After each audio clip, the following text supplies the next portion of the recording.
On a beaucoup de difficultés à recruter. Le milieu communautaire, on fait beaucoup avec peu.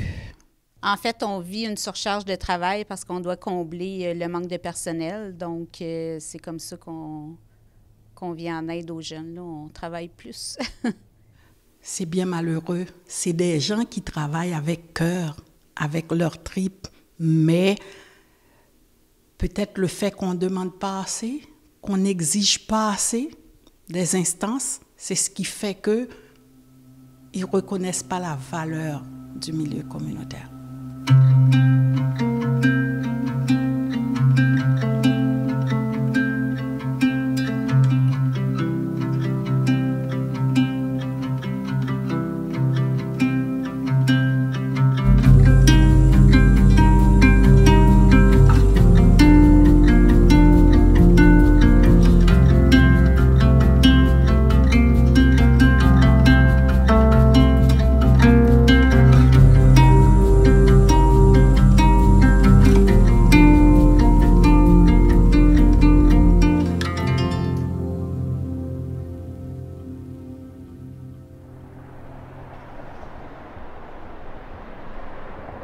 C'est vraiment un endroit où est-ce que les gens y arrivent, ils peuvent être eux-mêmes, qui peuvent une place qui sont capables de s'affirmer, d'être respectés sans jugement, comme s'ils rentreraient dans leur maison. Là. C'est vraiment un milieu de vie. C'est pas juste un organisme qui offre des activités de loisirs ou récréatives ou des conférences. C'est un organisme qui offre différents services à ses membres. Il y a des activités de répit qui sont offertes à des gens qui sont en perte d'autonomie. Il y a des activités, il y a la cuisine qui offre des dîners à prix modique. Il y a le carrefour d'information des aînés qui offre plein d'informations et de conseils aux aînés qui ont besoin de se retrouver dans les services. Il y a des services d'intervenants de rue, d'intervenants de milieu qui peuvent aussi être très appréciés dans des périodes plus difficiles que certains aînés peuvent traverser.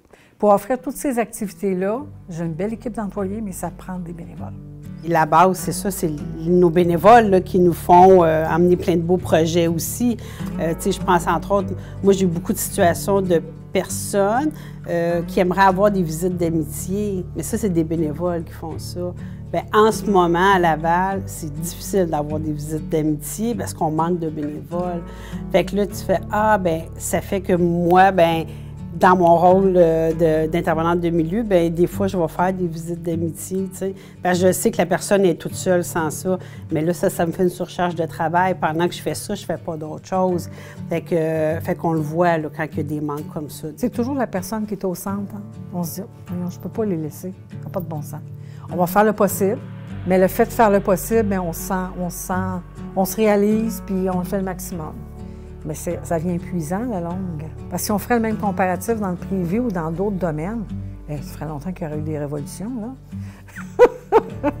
Mais notre clientèle est là, on n'a pas le temps de faire ça. Elle est là, il faut qu'on réponde. Ce n'est pas parce qu'on est dans le communautaire que nos actions, nos compétences valent moins cher et ça devrait être reconnu. Et le fait que le milieu communautaire soit principalement et à très très forte majorité féminin, on se pose la question quand même pourquoi on n'est pas valorisé comme d'autres emplois dans le privé. Nous, on est un peu, comme on dirait, en compétition avec les centres jeunesse et les écoles. Alors, ils ont eu du financement du gouvernement. C'est des emplois de jour. Donc, nos intervenants migrent vers ces emplois-là parce que nous, on accueille les jeunes le soir après l'école. Alors ça, c'est un enjeu aussi là, de rétention de personnel, là, de devoir travailler de soir. J'avais un poste de coordonnatrice qui était vacant pendant 1 an. À un moment donné, j'ai perdu mon cuisinier, ça faisait 5 ans qu'il était ici. On a beau être dans Laval, mais on ne peut pas être concurrentiel avec le CIS ou la Ville de Laval. C'est d'autres structures gigantesques qui ont toute une structure d'avantages sociaux. Ils n'ont pas les mêmes budgets. Fait qu'il faut être quand même réaliste. Mais je pense que c'est beaucoup dans qu'est-ce qu'on crée comme milieu de travail? Qu'est-ce qu'on crée comme encadrement, comme accueil? Fait qu'il faut vraiment être en position de courtisage. C'est la première fois que je sentais ça, c'est-à-dire il faut que je courtise. Fait que tout le monde connaît tout le monde ici au Qatar. Bonjour Antonio, ça va? Là, on parle de défis avec l'embauche de bénévoles rétention. embauche, employé, retention. Est-ce qu'il va y avoir autre chose qui va nous arriver, puis que là, ça va être un autre défi additionnel dans cet engrenage-là? Ça se peut. Mais quand on est confronté avec le filet social puis régler les choses, on a le sentiment d'impuissance, nous.